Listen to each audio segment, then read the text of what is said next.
There are several pressures involved in ventilation. We're going to begin with the pressure located outside the thoracic cavity.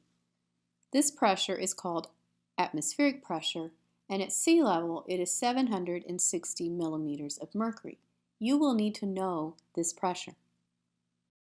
Several pressures exist within the thoracic cavity. Before we look at the different pressures within the thoracic cavity, let's review the movement of gas molecules. Remember, they move along pressure gradients. If atmospheric pressure is greater than the thoracic pressure, air will move inward until the pressures equal one another, and at that point, airflow stops. If atmospheric pressure is 760 millimeters of mercury, the pressure within the thoracic cavity only needs to be 1 to 2 millimeters lower than 760 millimeters of mercury. If the pressure within the thoracic cavity is lower than atmospheric pressure, it is described as being a negative pressure. This occurs during inspiration. If the pressure in the thoracic cavity increases above atmospheric pressure, you have a positive pressure, and this occurs during expiration. Air will move out of the lungs until equilibrium is reached. For example, in order to have inspiration, pressure inside the thoracic cavity will need to drop to 758 or 759 millimeters of mercury. The pressure gradient then will be 1 to 2 millimeters of mercury, and air will move in until equilibrium is reached.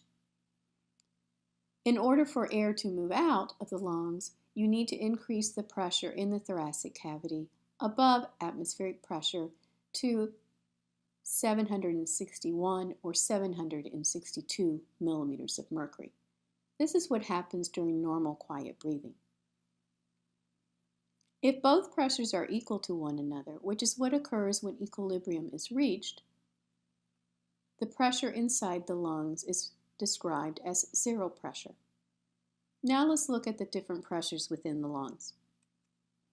Intrapulmonary pressure is the pressure within the alveoli or the air sacs in the lungs. Another name for this pressure is intraalveolar pressure. This pressure fluctuates with breathing, but will always reach equilibrium with atmospheric pressure.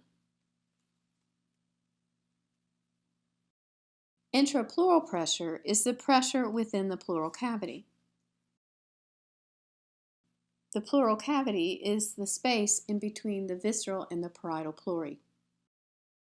This pressure will always be lower than intrapulmonary pressure. It is usually 4 millimeters of mercury lower than intrapulmonary pressure. At equilibrium, intrapulmonary pressure will be 760 millimeters of mercury, which will make the intrapleural pressure 756 millimeters of mercury.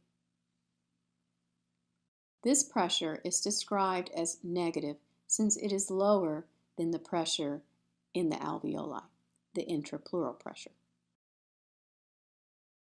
The pressure difference between the intrapulmonary pressure and the intrapleural pressure is called the transpulmonary pressure. If the pressure within the lungs is 760 millimeters of mercury and the pressure in the pleural cavity is 756, that difference of 4 millimeters of mercury is the transpulmonary pressure. Because the intrapleural pressure is lower than the intrapulmonary pressure, remember we call it negative, so we're going to assign it a negative sign. The transpulmonary pressure then will be 4 millimeters of mercury.